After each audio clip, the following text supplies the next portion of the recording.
Peace, and welcome to another episode of the Quranic Remedies, where we spend about 15 minutes exploring a page from the Quran together and seeing how we can apply the verses to our lives.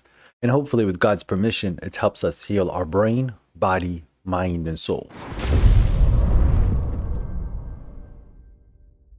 So today we'll be reading from chapter 4, The Women, from verses 34 to 37. A'udhu billahi minash shaitanir rajim. I seek refuge to God from the accursed devil. Bismillahir Rahmanir Rahim. In the name of God, the gracious, the merciful. الرجال قوامون على النساء بما فضل الله بعضهم على بعض وبما أنفقوا من أموالهم فالصالحات قانتات حافظات للغيب بما حفظ الله واللاتي تخافون نشوزهن فعظوهن واهجروهن في المضاجع واضربوهن فإن أطعنكم فلا تبغوا عليهن سبيلا إن الله كان عليا كبيرا. Men are the protectors and maintainers of women, as God has given some of them an advantage over others, and because they spend out of their wealth. The good women are obedient, guarding what God would have them guard. As for those from who you fear disloyalty, admonish them and abandon them in their beds, then strike them. But if they obey you, seek no way against them. God is sublime, great. The other translation could be, but if they abandon them in their beds, then renounce them. But if they obey you, seek no way against them. God is sublime, great. وإن خفتم شقاق بينهما فابعثوا حكما من أهله وحكما من أهلها إن يريدا إصلاحا يوفق الله بينهما إن الله كان عليما خبيرا. If you fear a breach between the two, appoint an arbiter from his family and an arbiter from her family. If they wish to reconcile, God will bring them together. God is knowledgeable, expert. واعبدوا الله ولا تشركوا به شيئا وبالوالدين إحسانا وبذي القربى واليتامى والمساكين والجار ذي القربى والجار الجنب والصاحب بالجنب وابن السبيل وما ملكت أيمانكم إن الله لا يحب من كان مختالا فخورا. Worship, serve God and ascribe no partners to him, and be good to the parents and the relatives and the orphans and the poor and the neighbor next door and the distant neighbor and the close associate and the traveler and your servants. God does not love the arrogant show-off. الذين يبخلون ويأمرون الناس بالبخل ويكتمون ما آتاهم الله من فضله واعتدنا للكافرين عذابا مهينا.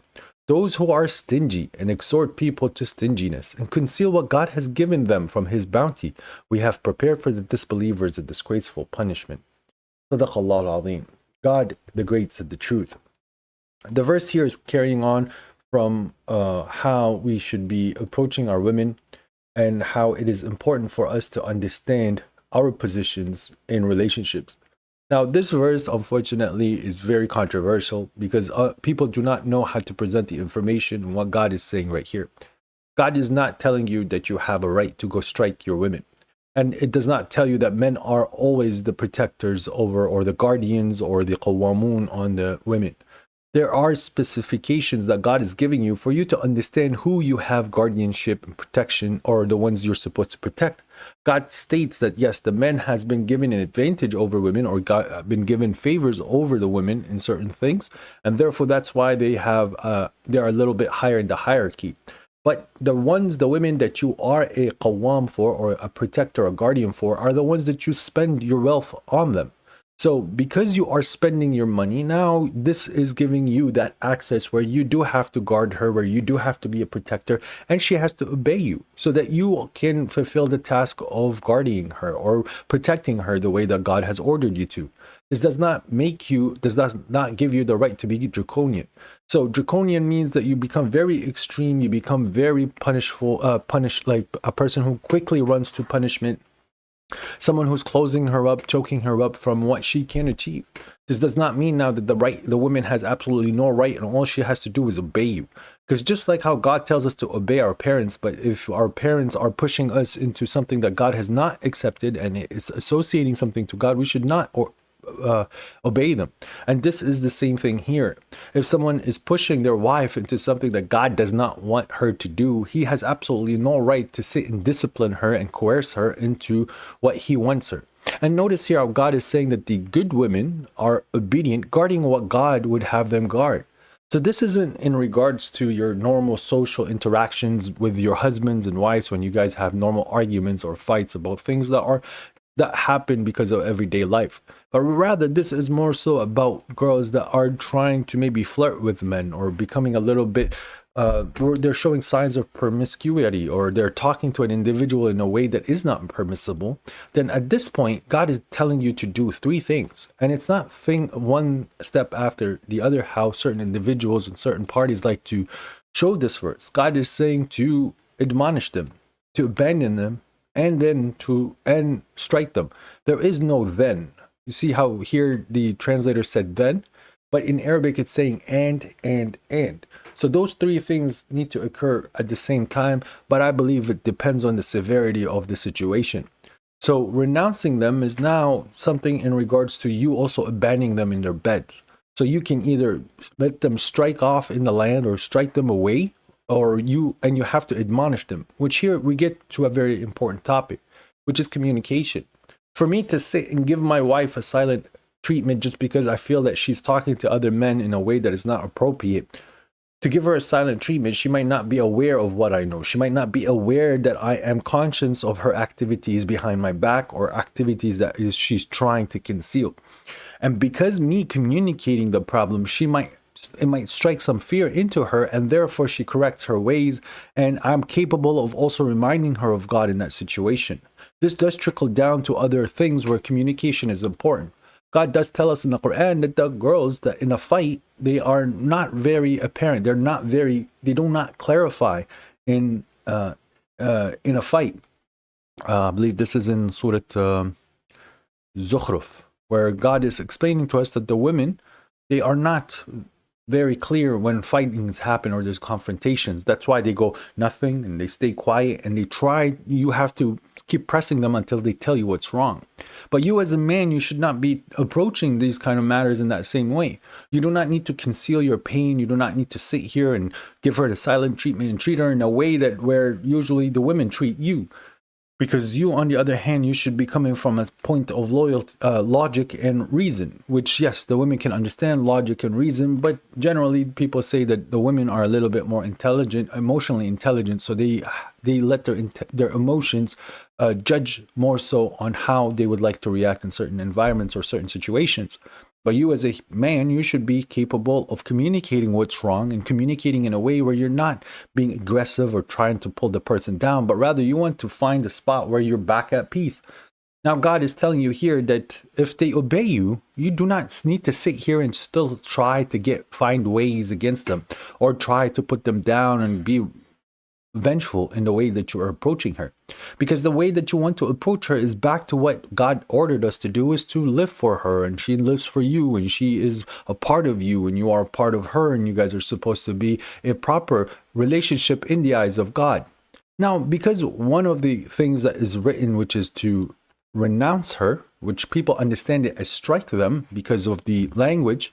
Now, I would wholeheartedly tell you that it can be understood as strike because of the way the way that the Arabic is presenting itself on a surface level. So when someone says and strike her, they can make a valid argument. But when you look at the overall of the Quran, and this verse is just the only verse where it's talking about striking somebody in that manner, then you can see that the Quran can give you a different picture, where the word strike was used as taking something away from you as well. So should we strike the remembrance away from you? Okay, so and they are traveling in the land.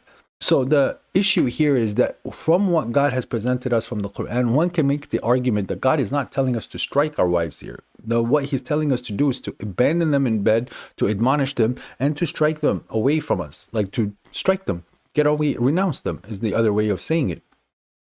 And that's why in the next verse, God is telling us that if you fear like there's going to be a disconnection between them, like a breach, then this is where we get the understanding of you could bring an arbiter from both sides so that they could sit and mediate to see if these people are willing to reconcile. Because some arguments can become really difficult. So they can become really heavy where you are threatening the relationship, the core of the relationship. Now, you shouldn't be going to these extremities right away. When we are young, we tend to do that, where it's like it's almost the end of the world, or it's such a bad issue when there is a fight between your significant others, especially during the beginning stages of the relationship because of how much you love them. So you feel very betrayed if there is some type of fight, or you feel some kind of way, and then you start to get some doubts, and certain expectations are not being met. So you feel like you want to quit right away. This is about how people who are learning on how relationships work tend to be.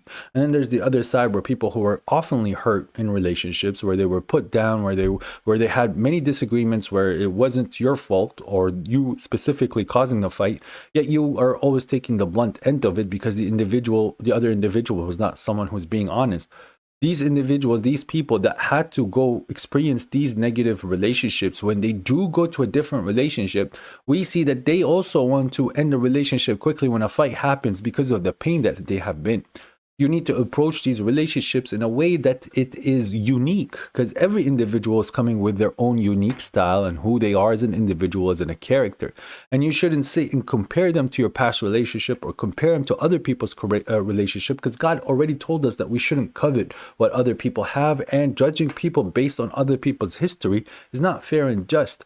But people, usually women, they want to protect themselves from pain, from certain types of pain that they had to endure.